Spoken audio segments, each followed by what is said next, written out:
இந்த 2025லேருந்து ஒரு 5 வருஷம் பின்னாடி போனோம் அப்படின்னு சொல்லி கேட்டோம்னா 2009 அந்த 2009 மே 18 அன்னைக்கு வந்து பார்த்தீங்கன்னா இலங்கையோட வடக்கு பகுதியில் இருக்கக்கூடிய முள்ளிவாய்க்காலுங்கிற இடத்துல வந்து கிட்டத்தட்ட 70-80,000 தமிழர்கள் கொலை செய்யப்பட்டிருக்கிறாங்கன்னு சொல்லி நீங்கள் தெரிஞ்சுக்கோங்க.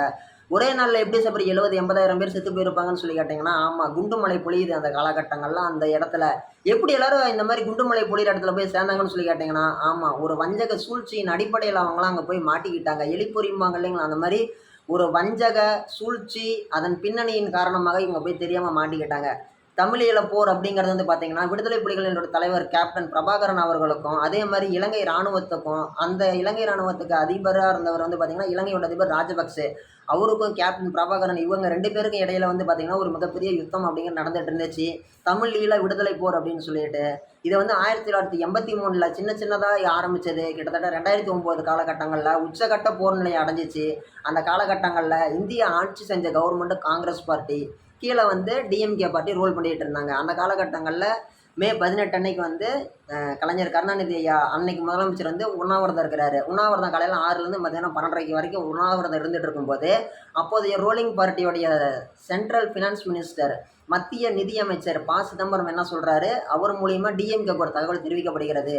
நீங்கள் வந்து உண்ணாவிரதம் இருக்கிறீங்க, இன்னைக்கு காலகட்டங்களில் இலங்கை வந்து போர் நிறுத்தம் செஞ்சிட்டாங்க, ஓகேவா, நீங்கள் உண்ணாவிரதத்தை முடிச்சுக்கோங்க, நீங்கள் வந்து ஒரு அறிவிப்பு வெளியிடுங்கன்னு சொல்லிட்டு இவரு என்ன பண்ணுறாரு, இந்த மாதிரி நான் என்னோட உண்ணாவிரதத்தை முடிச்சுக்கிறேன், இலங்கையில் வந்து போர் நிறுத்தம் செஞ்சிட்டாங்கன்னு சொல்லிட்டு. இதே நேரத்தில் இலங்கை ராணுவம் ஒரு அறிவிப்பு வெளியிடுறாங்க. என்னன்னா, 0 ஃபயர் பாயிண்ட், அதாவது ஒரு புல்லட்டு கூட அந்த முள்ளிவாய்க்காலுங்கிற இடத்துக்கு போகாது.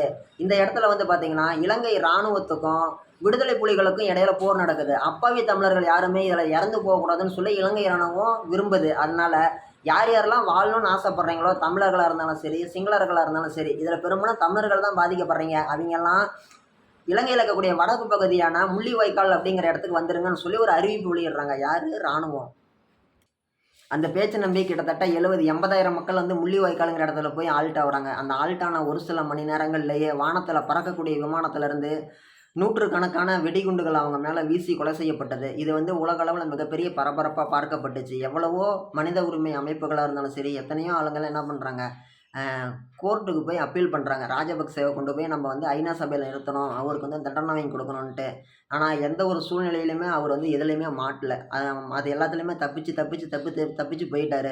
அவரோட இன்ஃப்ளூயன்ஸ் காரணமாக அந்த காலகட்டங்களில் தான் விடுதலை புலிகளுடைய தலைவர் பிரபாகரன் அவர்களும் வந்து இறந்து போகிறாரு, கொலை செய்யப்படுகிறார் இலங்கை இராணுவத்தால்.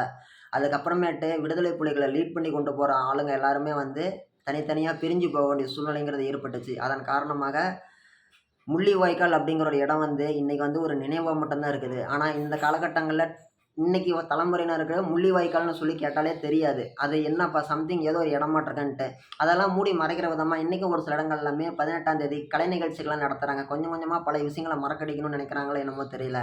இதெல்லாம் நீங்கள் தெரிஞ்சுக்கோங்க. இதெல்லாம் வந்து தன் சொந்த இனத்துடைய வரலாறே நீங்களாம் எல்லாரும் மக்களும் தெரிஞ்சுக்கோங்க. தெரிஞ்சு வச்சுக்கிறது தப்பு இல்லை, தெரிஞ்சு வச்சுக்கோங்க.